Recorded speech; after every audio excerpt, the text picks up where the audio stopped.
Descubra você mesmo. Foi o que minha esposa Stephanie gritou enquanto acelerava e me deixava parado no estacionamento de um posto de gasolina em Billings, Montana, a 320 quilômetros de casa, em Denver. Suas irmãs, Jessica e Vanessa, riam no banco de trás como se fosse a coisa mais engraçada que já tinham visto. Meu nome é John. Tenho 34 anos. Trabalho na construção civil para North Peak Engineering. E sou casado com Stephanie há 8 anos. Viemos de carro para cá para o casamento do primo dela. Era para ser uma escapadinha de fim de semana. Só nós 4 no carro dela, dividindo a gasolina e os quartos de hotel. Durante toda a viagem, senti que algo estava errado. Stephanie ficava trocando olhares com as irmãs pelo retrovisor. Conversas sussurradas quando elas achavam que eu não estava ouvindo. Quando eu perguntava o que estava acontecendo, ela dava aquele sorriso e dizia, nada, querida. Só coisas de irmãs. Eu devia ter confiado na minha intuição. Tínhamos parado para abastecer a 1 hora de Billings. Entrei para pegar um café e usar o banheiro. Quando saí, eles já estavam no carro, com o motor ligado. Stephanie abaixou o vidro com um sorriso estranho. Entra no carro, Stephanie, eu disse, caminhando em direção à porta do passageiro. Na verdade, disse ela. Estivemos conversando e achamos que você precisa aprender a ser mais independente. O que você está falando? Jessica inclinou-se para a frente no banco de trás. Você é sempre tão grudento, John, seguindo a Stephanie como um cachorrinho perdido. Pensamos que isso seria bom para você. Vanessa acrescentou, uma pequena aventura. Eu estava lá parado, com as chaves do carro na mão. Só que não eram chaves de carro. Eram chaves de casa. Minha caminhonete estava em casa, em Denver, estacionada na nossa garagem. Isso não tem graça, eu disse. Seja lá qual for a piada, pare com isso. O sorriso de Stephanie se alargou. Não é brincadeira, é uma pegadinha. Você é sempre tão sério, John. Aprenda a rir um pouco. Descubra você mesmo, gritou ela, acelerando. Observei as luzes traseiras do carro deles desaparecerem na rodovia 2, parado ali com minha carteira, meu celular e a crescente constatação de que minha esposa e suas irmãs tinham acabado de me abandonar no meio do nada. O vento de outubro cortava minha jaqueta e eu podia sentir o cheiro de neve chegando. Liguei para o celular da Stephanie, direto para a caixa postal. Liguei para o número da Jéssica. A mesma coisa. A Vanessa tinha bloqueado meu número meses atrás depois de uma discussão da qual eu nem me lembrava. Foi aí que eu percebi que isso não era uma brincadeira idiota que ia acabar em 1 hora. Era algo completamente diferente. Algo que me mostrou exatamente o que minha esposa e as irmãs dela pensavam de mim. Voltei ao posto de gasolina e perguntei ao atendente quanto custava uma passagem de ônibus para Denver. Não há ônibus que passem por aqui, disse ele. Mas agreou um para em Billings, a cerca de 65 quilômetros a leste. Conheci Stephanie 9 anos antes, em uma obra. Ela prestava consultoria ambiental para um projeto comercial no qual minha equipe estava trabalhando. Inteligente, engraçada, e com um jeito de me fazer sentir como se eu fosse a única pessoa na sala quando falava comigo. Suas irmãs eram diferentes. Jéssica era 2 anos mais velha, trabalhava no marketing de uma empresa de tecnologia e sempre tinha opinião sobre tudo. Vanessa era caçula, tinha 28 anos e ainda estava descobrindo o que queria fazer da vida, mas nunca faltava personalidade. Desde o início, eles me trataram como se eu estivesse tirando a irmã deles. Jantares em família onde faziam piadas internas que eu não entendia. Férias onde reservavam atividades sem me perguntar se eu queria participar. Pequenas coisas que foram se acumulando com o tempo. Eles só são protetores, Stephanie dizia sempre que eu tocava no assunto. Eles vão se acostumar com você. Mas isso nunca aconteceu. Na verdade, as coisas pioraram depois que nos casamos. Jéssica começou a fazer comentários sobre como eu impedi Stephanie de viajar mais, de correr riscos. Vanessa revirava os olhos sempre que eu me oferecia para ajudar com alguma coisa, como trocar um pneu ou consertar algo no apartamento delas. Nem tudo precisa de um homem para resolver, ela dizia. Comecei a notar outras coisas também. Como a Stephanie mandava mensagens o tempo todo quando estávamos juntas. Sempre com as irmãs dela. Como ela mudava os planos de última hora porque a Jéssica ou a Vanessa tinham alguma crise que precisava de atenção imediata. No ano passado, Stephanie se esqueceu do nosso aniversário porque estava ajudando Vanessa a se mudar. No ano anterior, ela perdeu meu jantar de aniversário porque Jéssica estava tendo problemas com o namorado. A família vem em primeiro lugar, ela sempre dizia. E eu entendia. Respeitava. Mas eu também deveria ser da família. Os sinais de alerta estavam lá durante a viagem para Montana. Como eles insistiram que eu não precisava levar minha caminhonete porque iríamos todos juntos. Como Stephanie reservou o quarto de hotel apenas em seu nome. Como Jéssica não parava de fazer piadas sobre eu nunca fazer nada espontâneo. Lembra de quando você era divertido? Perguntou Vanessa do banco de trás. Antes de você ficar todo doméstico e chato. Eu tinha dado risada, mas doeu. Eu trabalhava 60 horas por semana para garantir nosso conforto. Consertava coisas em casa, planejava férias, lembrava de datas importantes. Eu achava que isso era o que significava ser um bom marido. Parado naquele estacionamento do posto de gasolina, observando o pôr do sol sobre as colinas de Montana, percebi que eu estava errado. Não sobre ser um bom marido, mas sobre com quem eu era casado. O atendente lá dentro me deixou usar o telefone fixo da estação para ligar para uma empresa de táxi em Billings. Uma corrida de $60 que eu realmente não podia pagar, mas precisava chegar àquela rodoviária. A viagem de ônibus para Denver durou 14 horas. 14 horas sentado naquele assento desconfortável pensando no meu casamento, na mulher que eu passei 8 anos tentando fazer feliz. Fiquei checando meu celular, esperando uma mensagem de desculpas, talvez uma ligação desesperada quando percebessem que tinham ido longe demais. Mas nada chegou. Por volta da meia-noite, em algum lugar nos arredores de Casper, Wyoming, a ficha caiu. Não se tratava de me ensinar independência ou me ajudar a relaxar. Tratava-se de humilhação. De me mostrar exatamente qual era o meu lugar naquela pequena irmandade. Pensei em todas as vezes em que cedi quando eles quiseram mudar nossos planos. Em todas as vezes em que me calei quando fizeram piadas às minhas custas. Em todas as vezes em que pedi desculpas por coisas que não eram minha culpa, só para manter a paz. A pior parte não foi ser abandonada. A pior parte foi perceber que provavelmente eles tinham planejado isso por semanas, talvez meses, sentados no apartamento da Jéssica, arquitetando esse plano e rindo de como eu era ingênua. Quando o ônibus chegou em Denver às 8 horas da manhã, eu já tinha tomado minha decisão. Peguei um táxi para casa, esperando encontrar o carro da Stephanie na garagem, mas ele não estava lá. A casa estava vazia, exatamente como a tínhamos deixado na manhã de sexta-feira. Sentei-me à mesa da cozinha e liguei para o trabalho dizendo que estava doente. Então, fiz algo que nunca tinha feito antes. Comecei a mexer nas coisas da Stephanie. Não por ciúme ou suspeita, mas porque precisava entender com quem eu tinha sido casado. O laptop dela era protegido por senha, mas ela sempre foi descuidada ao fechar as abas do navegador. Encontrei conversas em grupo entre ela e as irmãs, algumas de meses atrás. Capturas de tela das nossas conversas por mensagem que ela havia compartilhado com elas, com direito a emojis de risada, fotos minhas dormindo que ela havia enviado com legendas como morta para o mundo como sempre e sem noção. Mas foi o tópico sobre a viagem a Montana que quebrou algo dentro de mim.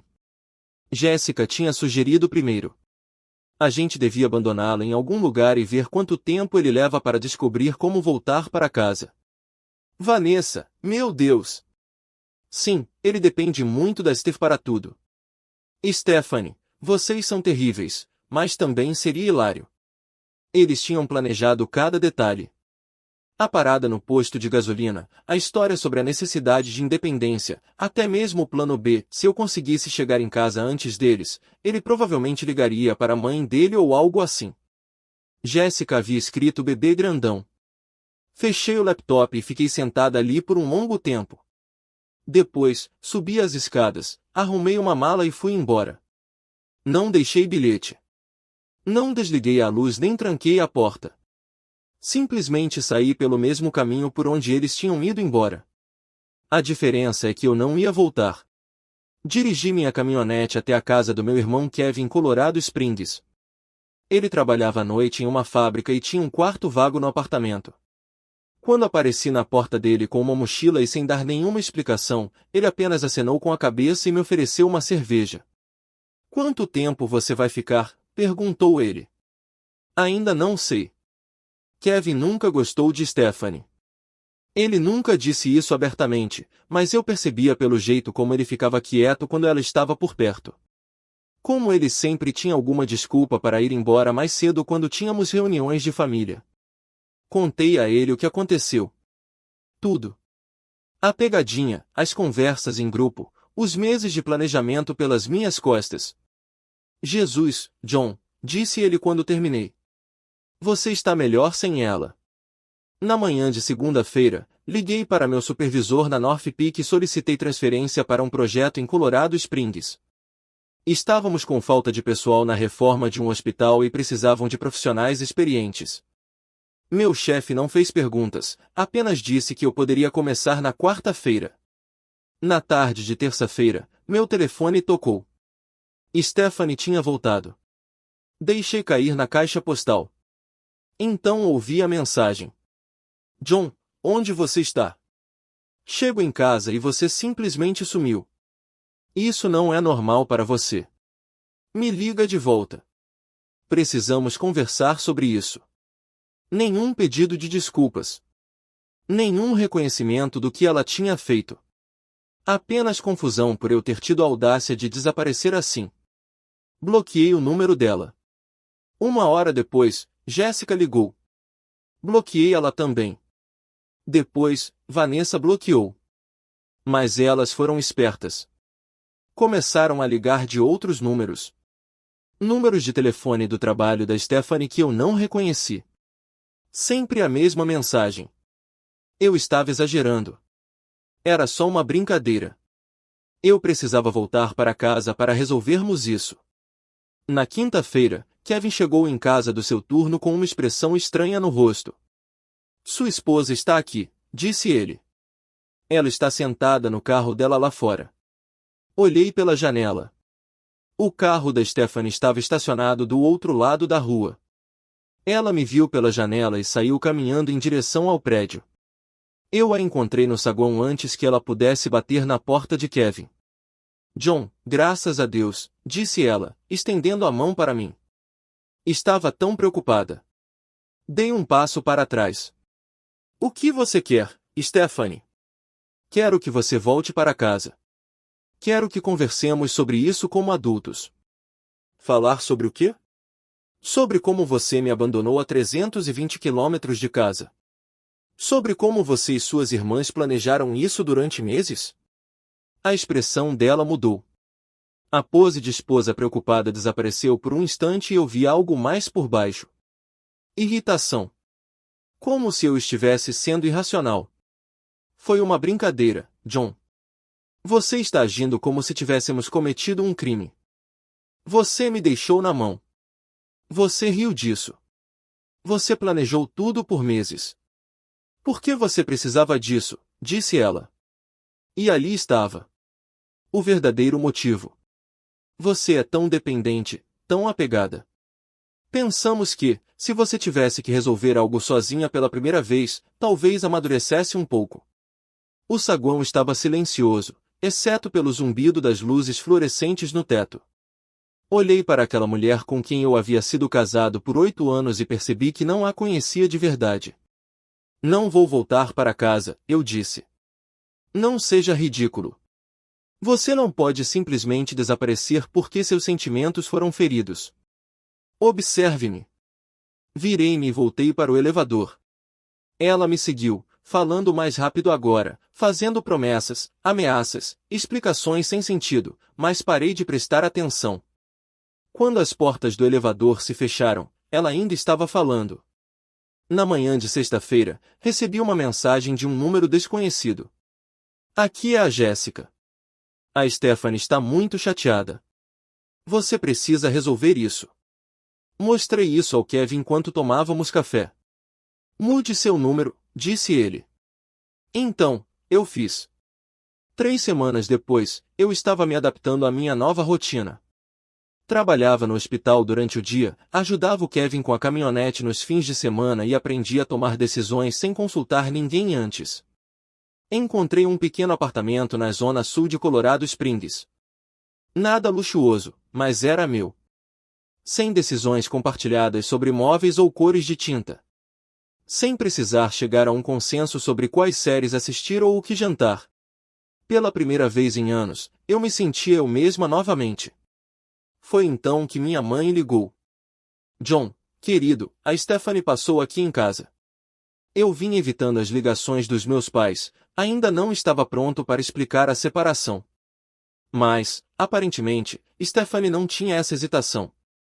O que ela te disse? Perguntei. Ela disse, você está tendo algum tipo de colapso nervoso, já que desapareceu depois de uma viagem em família e não atende às ligações dela. Eu conseguia ouvir a preocupação na voz da minha mãe. Mamãe sempre gostou da Stephanie. Achava que ela era boa para mim, estável, responsável. Não é um colapso nervoso, mãe. Estamos tendo problemas. Que tipo de problemas não podem ser resolvidos? Eu não queria entrar em detalhes. Não queria explicar as conversas em grupo, o planejamento ou os meses de crueldade sutil que culminaram naquele momento em Montana.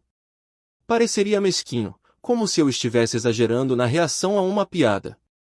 Te ligo mais tarde, mãe. Preciso pensar em algumas coisas. Mas depois que desliguei o telefone, percebi que Stephanie ainda estava jogando o jogo, ainda controlando a narrativa, me fazendo parecer o instável.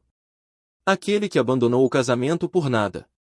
Naquele fim de semana, voltei dirigindo para Denver, não para a casa que eu e Stephanie dividíamos, mas para a casa do meu amigo Marcos.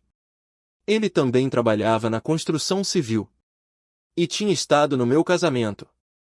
Ouvi dizer que você e a Stephanie terminaram, disse ele quando apareci na porta dele. Sinto muito, cara. O que você ouviu? Só que você foi embora depois de uma briga. Ela parecia bem chateada com isso. Lá estava de novo.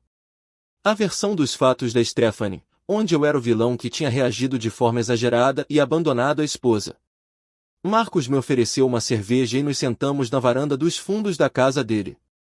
Contei a ele toda a história verdadeira. Isso é muito errado, disse ele. Quando terminei, perguntei, por que ela faria uma coisa dessas? Acho que ela queria que eu fosse embora, eu disse.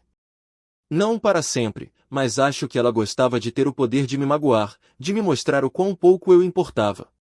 Marcos ficou em silêncio por um tempo. Então, disse, sabe de uma coisa? Eu me lembrei do seu casamento. Balancei a cabeça negativamente. Durante a recepção, você estava conversando com alguns dos meus funcionários.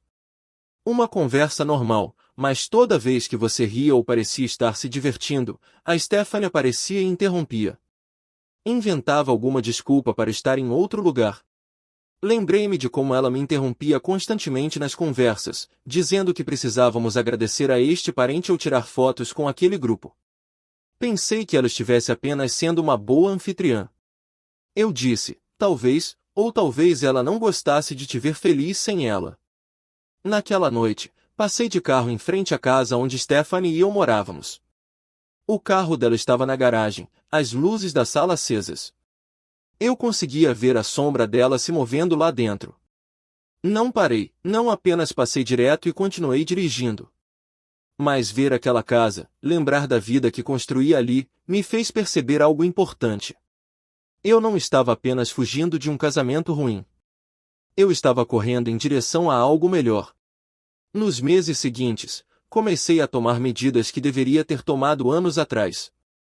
Abri minha própria conta bancária, transferi minha metade das nossas economias e encontrei um advogado especializado em casos de divórcio. A advogada, uma mulher direta chamada Patricia Coleman, ouviu minha história sem julgamento. Você tem alguma documentação que comprove o assédio? Ela perguntou.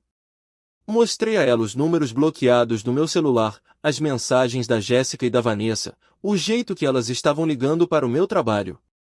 E você disse que ela foi para a casa dos seus pais? Sim. Disse a eles que estava tendo um colapso nervoso. Patrícia fez anotações em seu bloco de notas.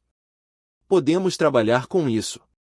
O Colorado é um estado de divórcio sem culpa, mas o assédio pode ser relevante para outros fins. Assinei os documentos naquela tarde. Patrícia ficaria responsável por notificar Stephanie e dar início ao processo. Mais uma coisa, disse ela quando eu estava saindo. Não responda a nenhuma tentativa de contato. Não atenda a ligações, mensagens de texto ou visitas presenciais.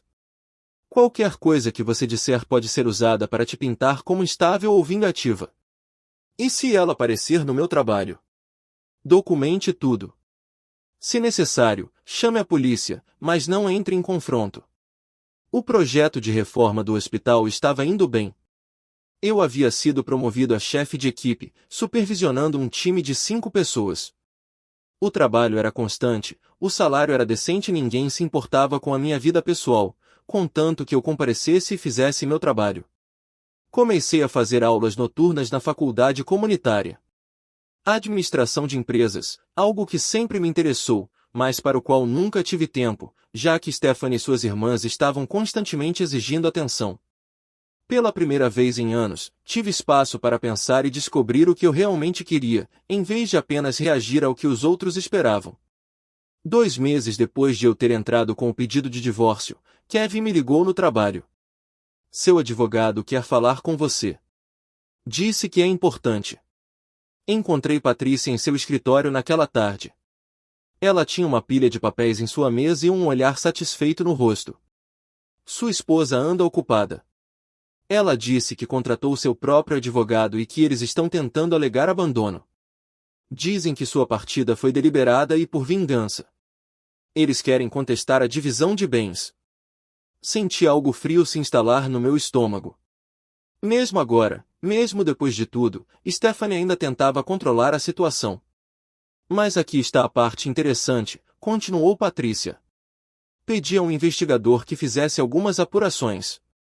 Sua esposa tem dito às pessoas que você se tornou abusivo e que ela teve que fugir para se proteger.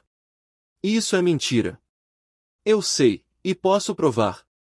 O investigador encontrou publicações em redes sociais do fim de semana em que você foi abandonado, fotos de sua esposa e das irmãs dela comemorando em algum bar em Billings, com legendas sobre um fim de semana entre amigas e liberdade. Ela me mostrou cópias impressas de posts do Instagram.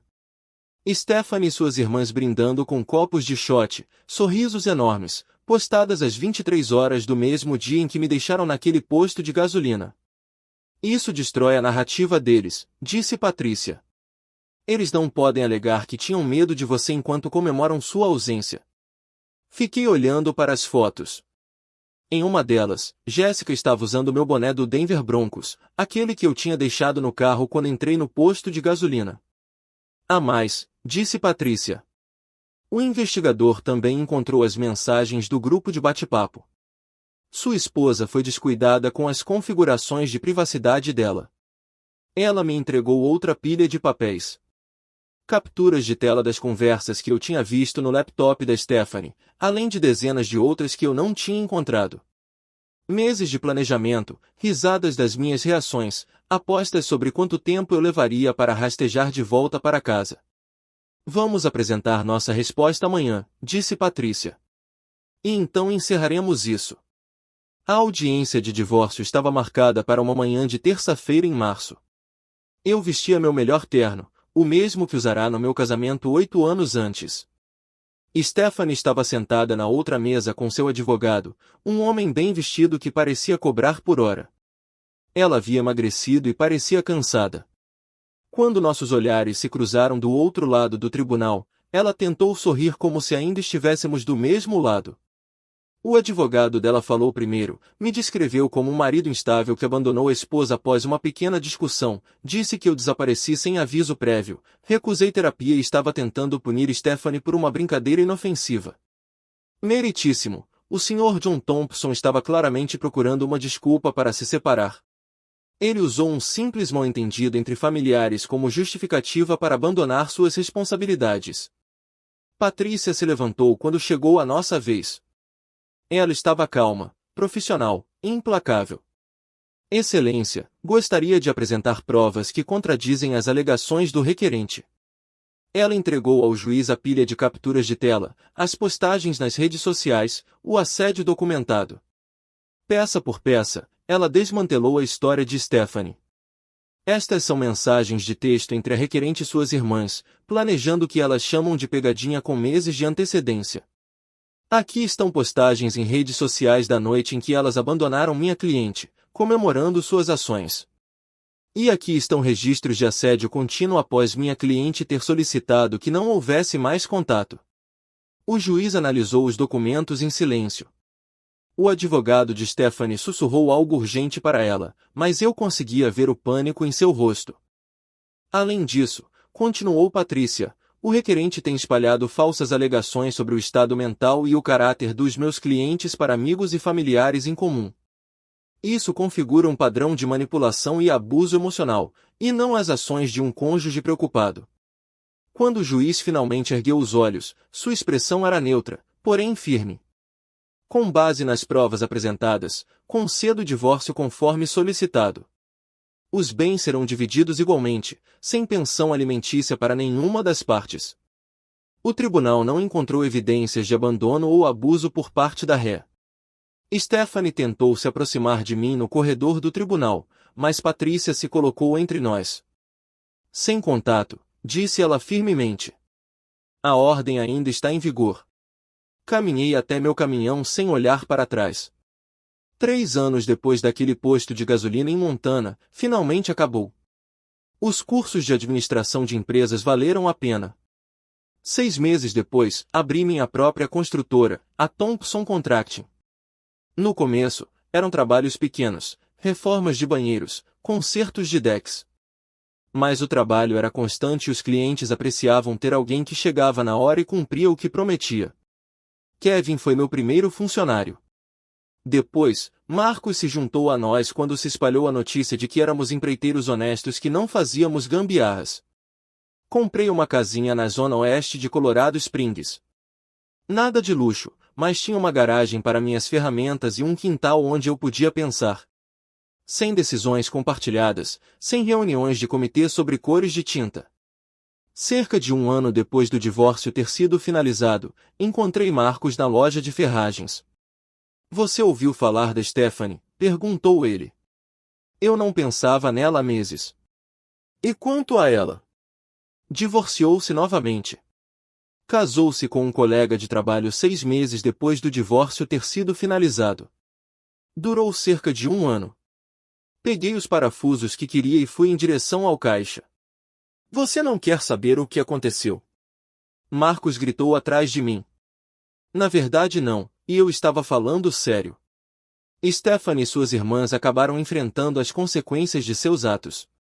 Jéssica perdeu o emprego na área de marketing depois que o assédio que sofreu por mim gerou problemas de responsabilidade civil para a empresa.